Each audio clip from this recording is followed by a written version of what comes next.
Today we're going to be visiting the Imperial War Museum down in Southwark.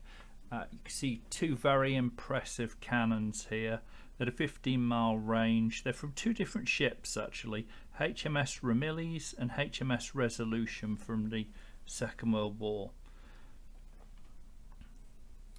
And you can see the four of the immense shells laid out around these cannons.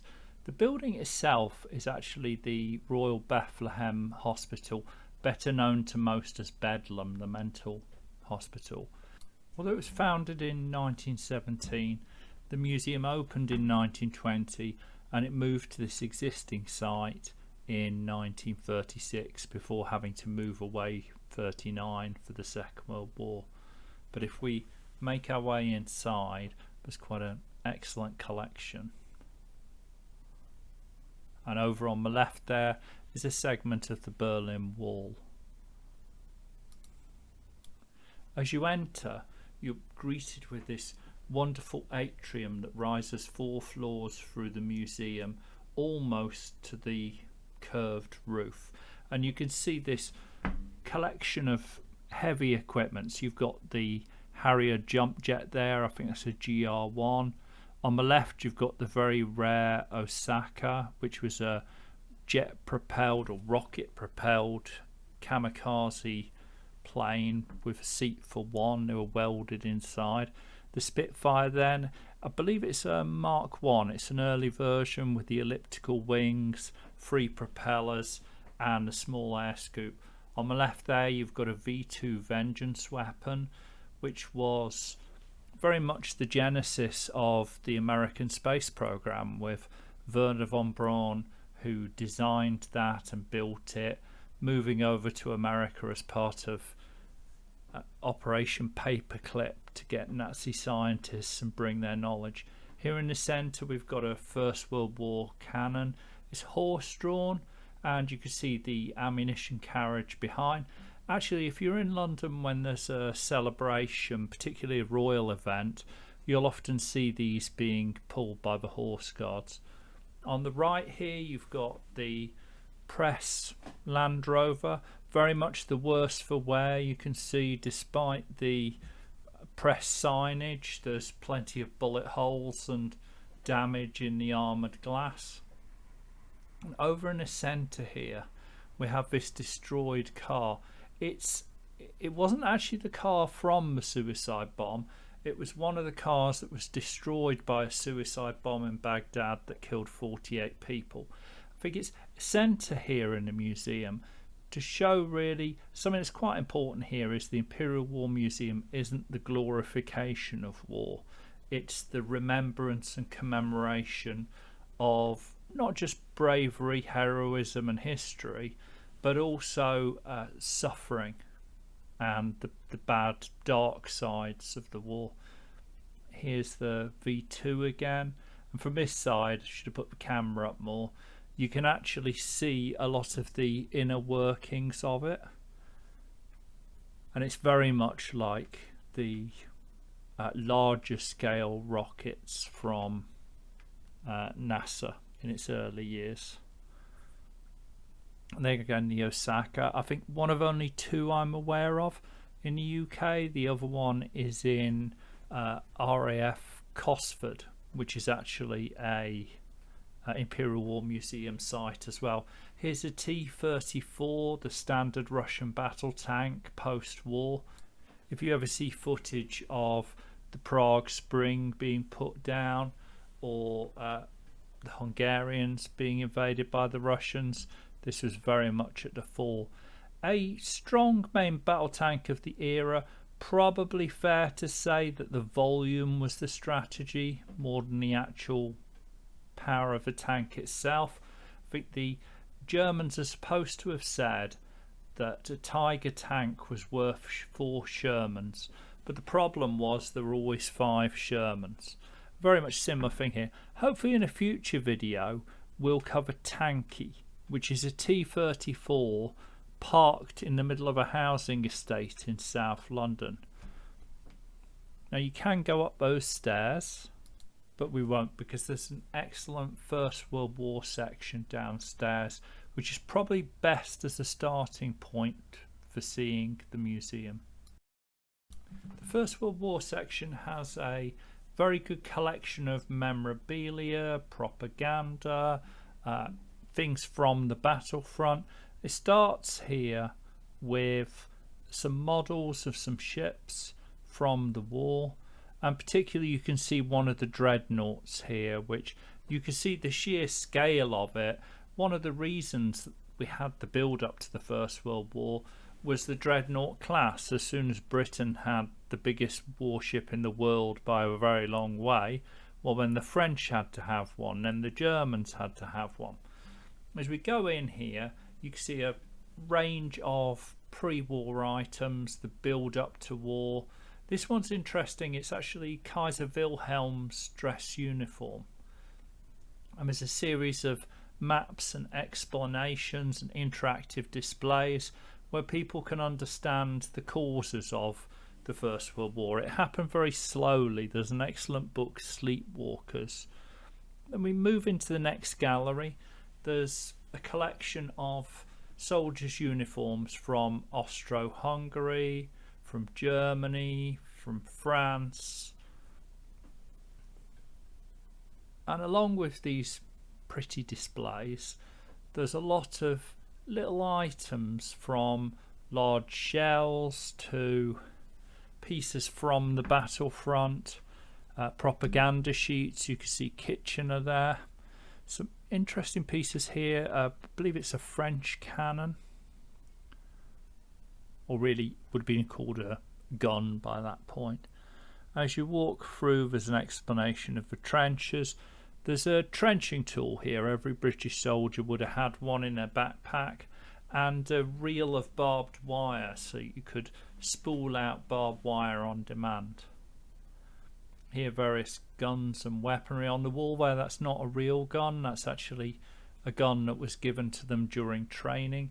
Here are a lot of the items that were sold in Britain as memorabilia and effectively to raise war funds. So the tins at the bottom are chocolate tins. Then we move over through a range of weapons and armaments. You can see there, this is section on gas. So you had the gas alarms there. You have the pillbox here. This is a one-man pillbox that looked like a tree. You could put it in no man's land. Soldier could stand inside and observe, and with a little bit of luck, people would believe it was a tree. And here's some of the early gas masks, and the tank there is for spraying a chemical to actually subdue the gas and make it settle, a disinfectant, and some very primitive gas masks.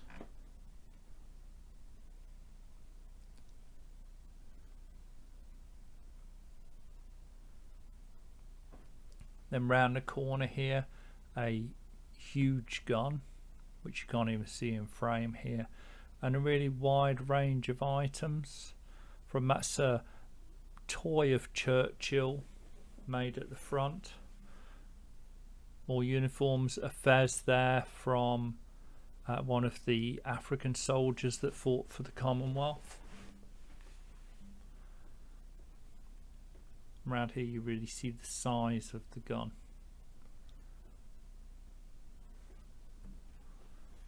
Too wide to fit in the camera.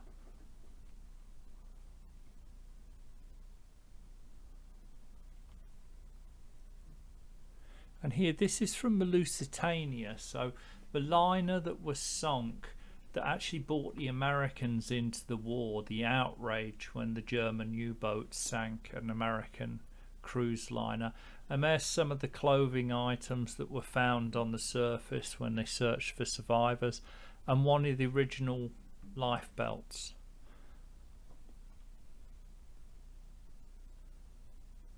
And you can see one of the automatic machine guns sitting on its own carriage.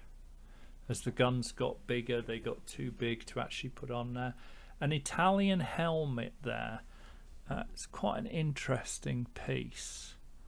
Their equipment wasn't very good, and they were left with the need for some extra armament, and they kind of slapped together that. Here you see more different types of shells, and it talks about the actual industrial side of the war. Here a mortar, really the first modern war you could say, apart from maybe the American Civil War. So mortars were at a completely different scale, and you start to get into the automatic machine gun now, where you can see the range of spray from the bullets and why it was so dangerous to leave the trenches, along with some interesting German helmets and guns and drumsticks.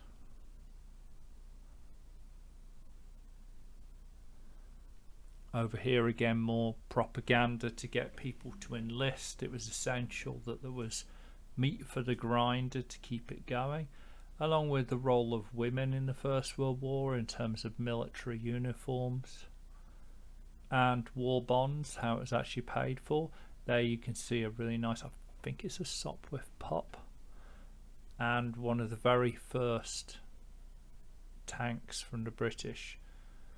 There's a mine and an explanation of the Navy.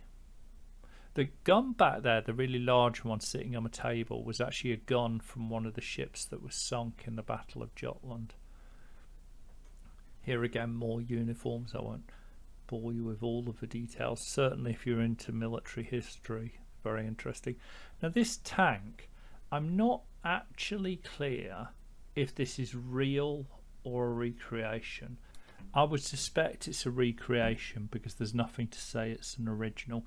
We'll come back to that trench section in a moment, but we should probably follow it round properly. As we go through here, you have the fall of the Russian Empire, the communists taking over, quitting the war, all of the impact that that had, and the path to victory. A lot about the trenches, fighting in the open, the exposure. Again, more interesting uniforms, and all of those are very much original. I believe it's French on the right and British on the left. These are tags and insignia taken from Germans who surrendered at the end of the war. As we come round this corner, this is on the left, there is masks where people were damaged by bullets. You come round into here, there's a video and an interesting presentation in terms of how not everyone was for the war. People felt like it needed to be brought to an end, and conscription was at the very least problematic, as millions of people were sent to the front. And much as Russia, actually one of the reasons the country fell under communism was the unhappiness with the complete failure on the Eastern Front. And you see a very compact, concise but thorough history of the First World War. As we follow on round, we're making our way to the trench. So again, a lot of history of the trenches, models, memorabilia. There's a reconnaissance camera and some detail of the photography that would have happened to see what was going on about front. And now we get through to the British tank. This is the very first British tank. I think the French and British came out at very much the same time. And when you go down this dark, narrow, grubby trench, and it gives you some feel of what a trench would have been like. Somewhat lacking mud and dirt, but it gives you a feeling of the cramped conditions. You can't see what's in front of you, and at the same time the planes are buzzing over you, the tanks crashing into the trench. So now we're making our way upstairs to the galleries that cover the Second World War. Again, a view of that wonderful atrium in the centre and the rear of the Spitfire here. And there you can see the innards I talked about earlier, very briefly before I turned away, of the V2. Here, this is the Second World War. You've got a Merlin engine. This is one of the engines that powered the early versions of the Spitfire and the Mustang. And here's a Chevrolet truck. Now we Didn't use them so much in Europe, but in Africa they were very heavily used. Here on the right you can see a very interesting piece. This is actually Field Marshal Montgomery, Monty. This is his staff car that he would have driven around in. There used to actually be a tank that was very closely associated with him here, but after the refurbishment it was moved out. Here's a fascinating piece. This is a bulldozer, a one-man mini bulldozer. When you're landing on a beach, you need to clear all of the obstacles, get rid of barbed wire, push vehicles out of the way. You need a bulldozer. So it's a little mini, easy to move bulldozer. And here's a Sherman tank, the instantly recognizable American classic. This is a rock actually from one of the beaches of D-Day in Normandy. And as we go round, you see more of the Sherman. Some interesting documents. This is a model, one of the original models that was used to plan for D-Day and to prepare people and brief them. You're going to be landing here, there's a minefield there might be a minefield in this section, we think there's a gun emplacement here. So identifying known and suspected risks. Over here an interesting selection from the Eastern Front of Russian weapons. So you've got a collection of different machine guns, rifles, sniper rifle there. And down at the bottom, the famous one, if you watch the film Enemy at the Gate, that's the one on the ground that's used to shoot them as they run back. So here's a sled. This is actually, the German army wasn't as mechanized as a lot of people think. They had great tanks and weapons. They had BMW motorbike with sidecars and the MG45 like this, but actually a large minority to even a majority of soldiers trudged through the snow of Russia, and to do that they built these little sleds for them to pull behind them. As we come back down here, there's a very interesting collection of swords hidden away in a corner. Past this piece of a Zero. This is a Japanese Zero Zeki. It was a classic plane, wonderful performance. The West couldn't understand how they'd managed to achieve such performance in a fighter, but when they crashed, pilots were told you have to destroy the plane under all circumstances, and eventually one landed.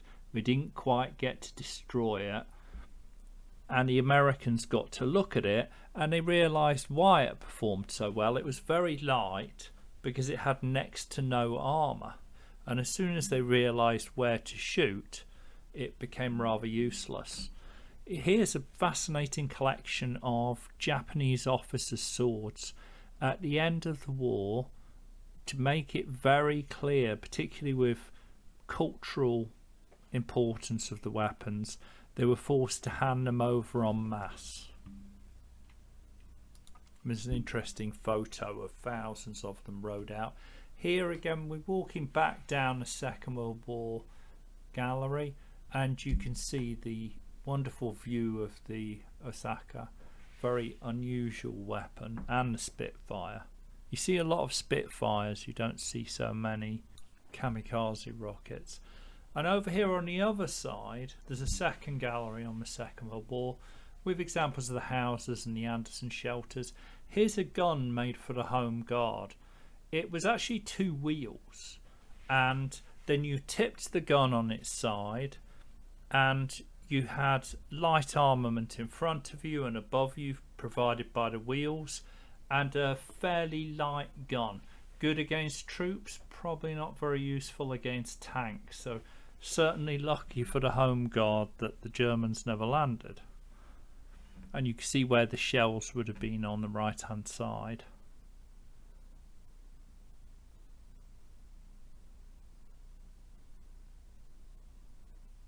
Moving over here, this is actually ARP, an air warden, this was a mini one-person bomb shelter, so they could stand inside that during the bombing raid, and in between bombs falling they could come out of that shelter and go and help and rescue people, or look at where there was a fire and then nip back inside. How practical that is, I'm not sure.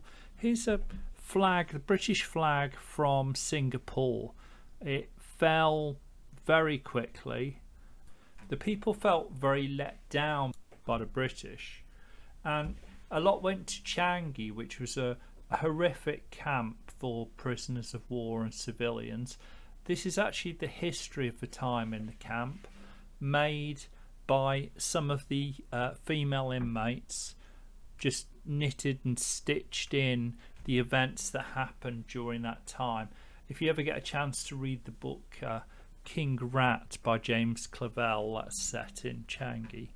Over here is an air extractor.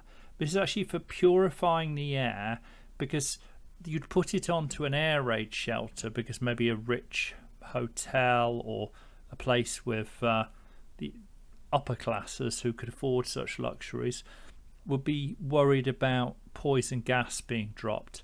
This is a German torpedo from a U-boat, and you can see the impressive size on it.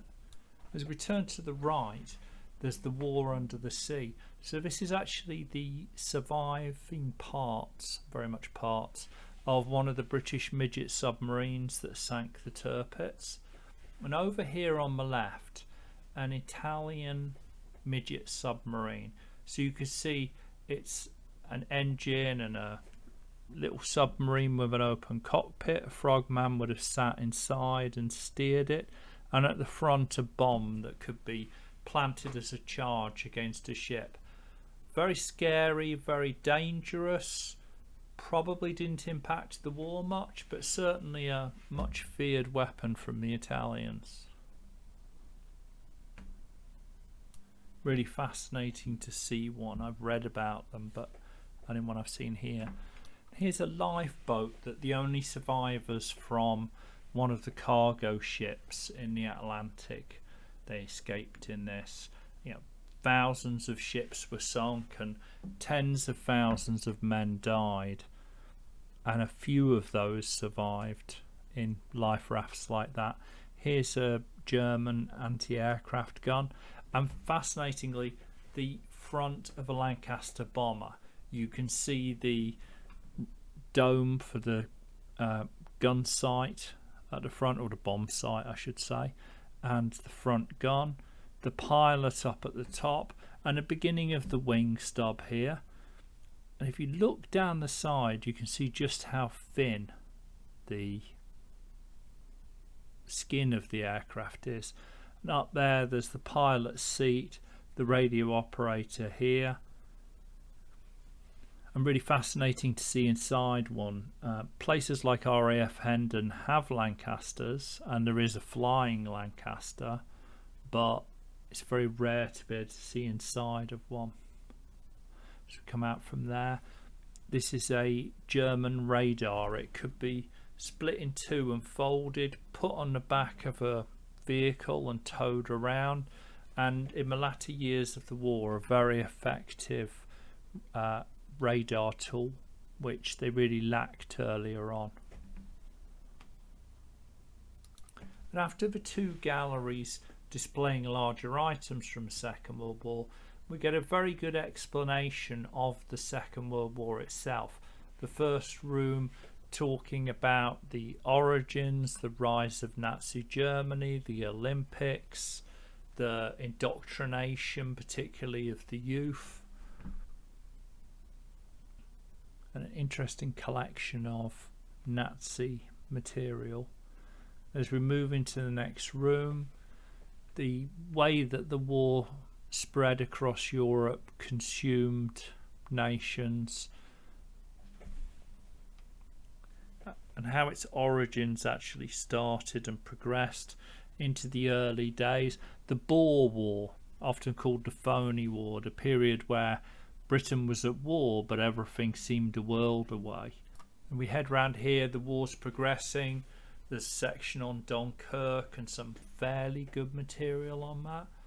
Then actually France has been defeated, and here you get N'oubliez pas Oran, and that's where the France was split into the German occupied and the Vichy, and the British decided that it wasn't acceptable for the Vichy to have a navy because effectively they were a proxy of the Germans.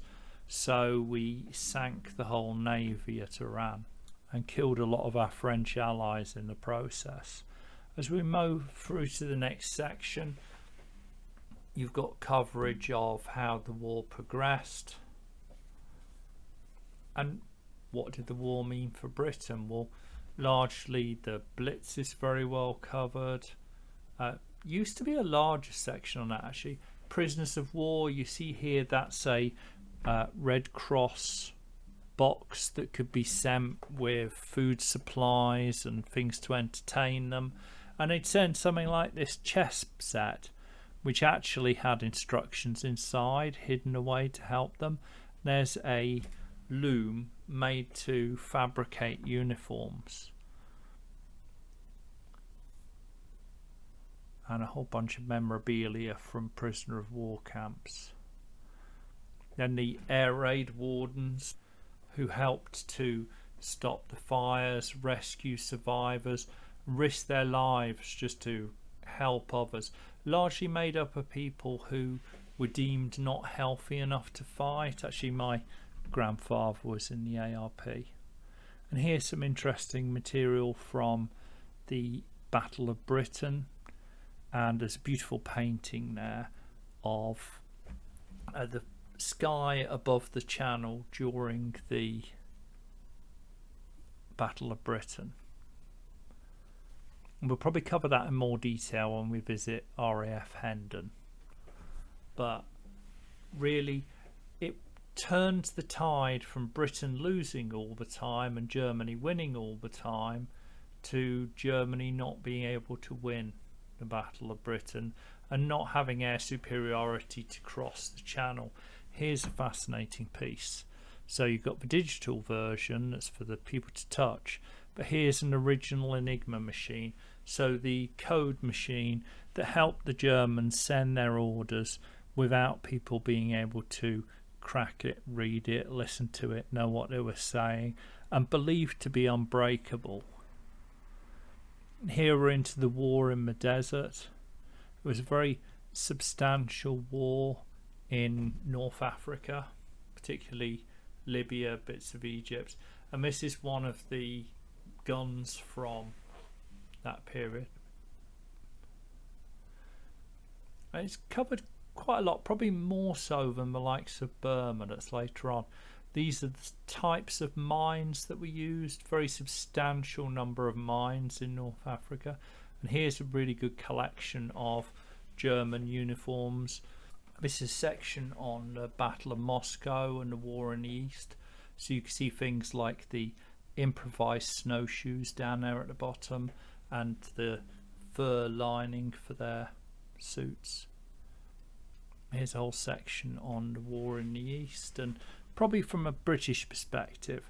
So it covers a lot the British, probably more than the American. This is a piece from the Missouri or the Arizona, one of the ships, the American ships that was sunk at Pearl Harbor, and you can see a very basic Japanese uniform. It's almost like the First World War uniforms, but on a very large scale because it was such a militarized nation at the time. There's a series of models hung to illustrate how the war at sea went, and the war at sea was pivotal to Britain surviving and to being able to actually transfer troops and equipment to regain Europe. Here a section on the Big Three explaining a little bit about Roosevelt, Stalin and Churchill, who really ran the Allies at the end of the war. Next section of an airplane, various pieces from the second front, the eastern front, if you like. And here, good section on the island hopping campaign that the Americans really led, and women in the war there on the right. So you've got the Gilbert Islands, Saipan, Iwo Jima, Okinawa. So an explanation of where everything was, some of the battles. Not as much as I would have expected on Burma, because that really was where Britain managed to keep a hold longer than most. In Asia, where we didn't do very well at the beginning of the war.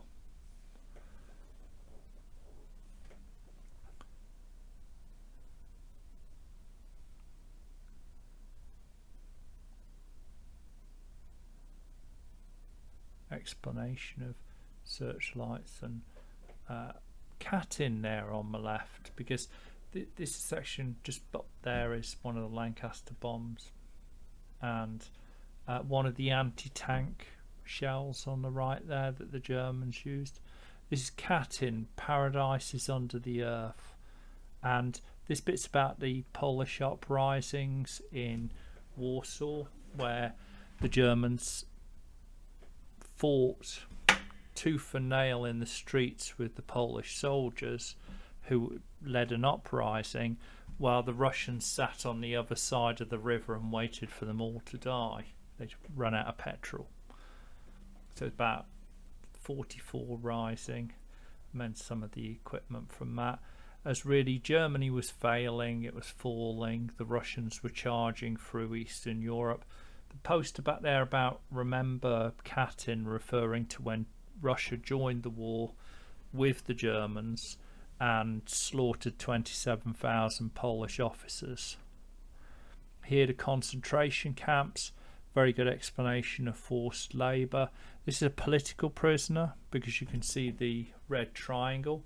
There's actually a much more detailed section upstairs that we'll get to, but you're not allowed to film. And here's one of this weapon's actually a rocket launcher from the Battle of Normandy.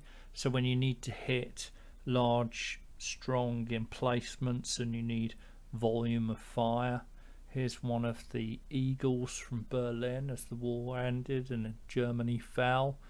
The country was covered in Nazi materials, propaganda.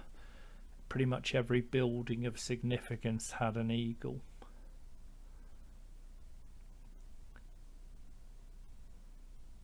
There's some very touching displays.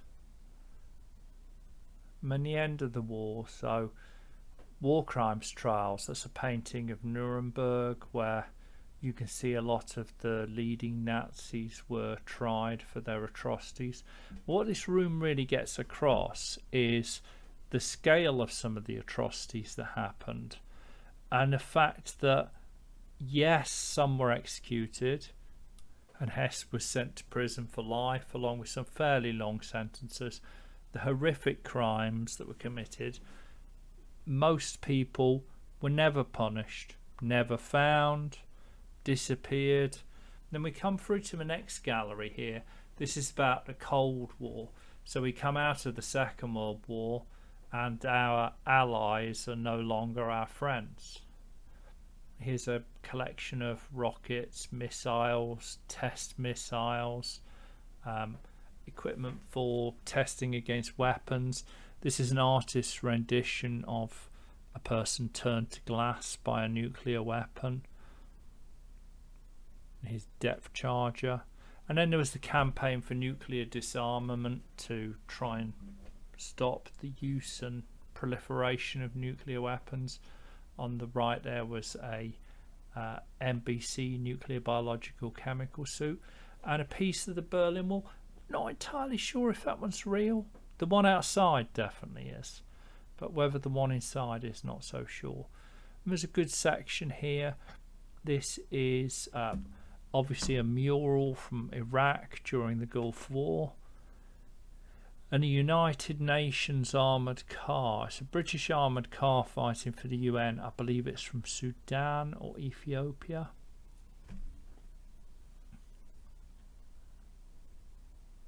And there's some of the boots that the Iraqis were provided for if they ever used weapons. This is a twisted piece of metal from 9/11 from the Twin Towers. Explanation of that. A snatch Land Rover, used to some extent in Iraq and Afghanistan before implemented explosive devices made them unuseful. Here's a early drone. It's no weapons as such, it's purely for reconnaissance, but it's interesting as one of the very first drones if you think of the level of sophistication we have just 20 or 30 years later with them. Over there's a Taliban motorbike, a Pakistani rip-off of a Japanese Honda.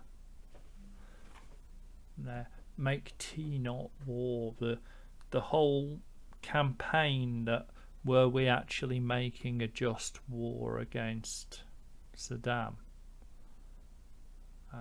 Probably fair to say that it wasn't getting rid of weapons of mass destruction. Upstairs is the harrowing section on the Holocaust.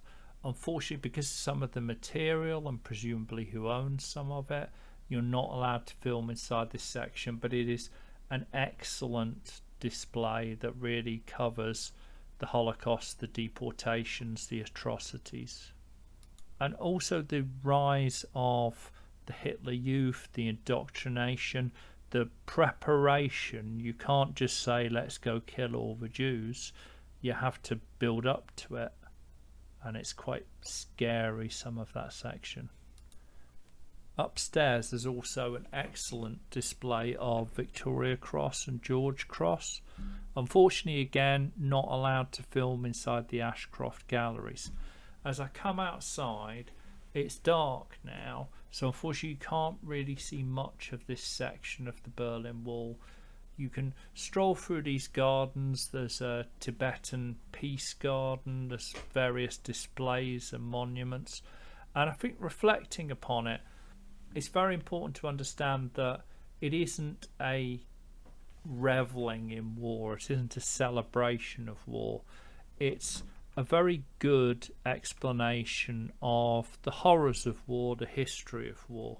Particularly I would highlight the First World War and Second World War galleries are an excellent way to get an understanding of those periods in probably 20 minutes each, certainly quicker than reading a book. And the Holocaust Gallery is a touching and harrowing explanation of what happened. As we're coming out here through the gardens, it's dark unfortunately, but you can see the building behind. It's a very beautiful building, very strikingly presented. Had a refurbishment in 2010, I think. I remember turning up on first day back from the Christmas holidays at lunchtime to have a sneaky lunchtime walk around to find that it closed the day before. So beautiful museum, well worth a visit, and I hope that you'll come here and have a look and let me know what you think. And don't forget to subscribe and click the bell, and then we can make sure that you see future videos.